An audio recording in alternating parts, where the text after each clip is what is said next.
నారాయణపేట జిల్లా మక్తల్ నియోజకవర్గం నర్వ మండల కేంద్రంలో మరియు పాతర్చెడ్లో వేసవి సెలవును ముగించుకొని స్కూళ్లు పునః ప్రారంభం అవుతున్న సందర్భంగా విద్యార్థుల ఉన్నతి కోసం రాష్ట్ర ప్రభుత్వం చేపట్టిన ప్రొఫెసర్ జయశంకర్ సార్ బడిబాటలో భాగంగా బుక్స్ యూనిఫామ్ పంపిణీ కార్యక్రమంలో భాగంగా నేడు నర్వ మండల కేంద్రంలో పాతర్చెడ్ మండల పరిషత్ ప్రాథమిక పాఠశాలలో ప్రభుత్వ అధికారులతో కలిసి విద్యార్థులకు యూనిఫామ్స్ పుస్తకాలు పంపిణీ చేసిన మక్తల్ నియోజకవర్గ శాసనసభ్యులు వాకిటి శ్రీహరి. ఇట్టి బడిబాట కార్యక్రమంలో నర్వ మండల విద్యా అధికారి వెంకటయ్య, ఎంపీడీఓ శ్రీనివాస్, కాంగ్రెస్ పార్టీ అధ్యక్షులు చెన్నయ్య సాగర్, నర్వ మరియు పాతర్చెడ్ గ్రామాల పార్టీ అధ్యక్షులు నాయకులు, కాంగ్రెస్ పార్టీ నాయకులు లక్ష్మణ్ గౌడ్, చరణప్ప, కృష్ణారెడ్డి, వివేకవర్ధన్, రవీందర్ రెడ్డి, నీరజ్, సంజీవ్ రెడ్డి, అయ్యపు రెడ్డి, కార్యకర్తలు తదితరులు పాల్గొన్నారు. కొత్త వెలుగుల్లో మన నర్వ మండలంలో నెక్స్ట్ టైం వానాకాలం పోయిన తర్వాత ఏ గ్రౌండ్ అయితే అలాట్మెంట్ అయిందో అదే గ్రౌండ్ లో ఖచ్చితంగా మళ్ళా నర్వ ఎన్పిఎల్ ఆ ఎన్పిఎల్ ని అక్కడే ఆడే విధంగా పూర్తి స్థాయిలో నిర్మాణం చేద్దాం. దానికి మీ అందరి సహకారం కావాలి. ఇదంతా కూడా మీ అందరి సహకారం కావాలి అయిందన్న మాట గుర్తు చేస్తా ఉన్నా. ఏ ప్రైవేట్ స్కూల్ చదివించే కుటుంబాలను కానీ ఒక హోదాలో చూస్తూ గవర్నమెంట్ స్కూల్ ఒక తక్కువ చూపు చూసేటువంటి సందర్భం. కానీ నేను ఈ వేదిక హైయెస్ట్ ర్యాంకులు కొట్టుకునే వాళ్ళందరూ కూడా 80% ప్రభుత్వ స్కూల్ చదివిన వాళ్ళే. ఈ విభేదాలుగా చూసే విధానాన్ని వినడండి. గ్రామంలో ఉన్న పెద్ద మనుషులందరితో కోరుతా ఉన్నా, దయచేసి చిన్నారుల ముందు ఏం స్పీచ్ ఇస్తాం, ఏం మాట్లాడతాం, కానీ మీకందరికీ భరోసా ఇస్తా ఉన్నాం.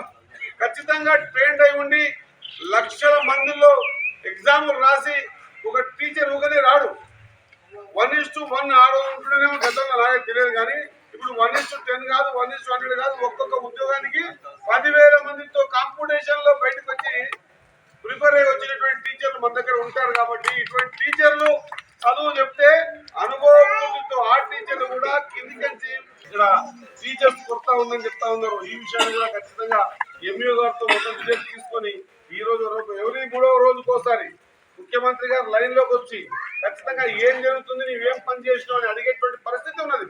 గతంలో కాదు, ఎక్కడో పోతే ఏమైతే ఎమ్మెల్యే పట్టణంలో కూర్చుంటే పరిస్థితి లేదు. ఇప్పుడు 3 రోజులకు 4 రోజులకు ఖచ్చితంగా జూమ్ మీటింగ్ ఉంటుంది. జూమ్ మీటింగ్ లో నా నియోజకవర్గం నేను ఎక్కడ పోయినా ఏం అవసరం ఉంది అని చెప్పే పరిస్థితి ఉంది. కాబట్టి ఈ నియోజకవర్గం అభివృద్ధి ధ్యేయంగా పనిచేస్తున్నటువంటి ఆలోచనతో ఉన్నాం. కాబట్టి రోజుకు 16 గంటల వరకు పనిచేస్తా ఉన్నాం. మనమందరం కూడా ఈ ఆలోచనని ముందు తీసుకుపోయే ప్రయత్నం మీరు కూడా చేయాలని, ఈ నియోజకవర్గం బాగుపడాలి, ఈ గ్రామాలు బాగుపడాలని, ఇలాంటి పాతర్చెడ్ గ్రామంలో కూడా గతం ఎప్పుడు కూడా 10-20 వేలు ఇచ్చి రిపేర్ చేయమని చేసుకోమని చెప్తా ఉన్నది. ఈ 10-20 వేలు కాదు, లక్షలలో ఇస్తా ఉన్నాం. 8 లక్షల రూపాయలు ఓన్లీ పాతర్చెడ్లో ఉండే ఆ స్కూల్కి ఇవ్వడం జరిగింది. 12 లక్షల కంపౌండ్ కూడా ఇవ్వడం జరిగింది. ఈ ఊరి బాగుపడాలంటే, ఈ ఊరి డ్రైనేజ్ వ్యవస్థ అన్ని కూడా సీసీ రోడ్డు బాగుపడాలంటే ఈ ఊరికి కూడా 5 నెలల్లో ఎంత ఇచ్చినవా 20 లక్షల రూపాయల సీసీ రోడ్లు కూడా ఇవ్వడం.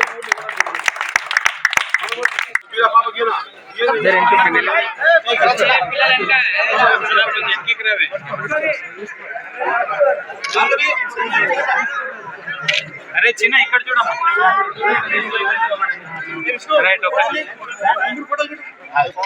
సార్ నేను తీస్తున్నా. ఓవర్ తీసుకోలేదు సార్, ఒక్క సెకండ్ చూడొచ్చు.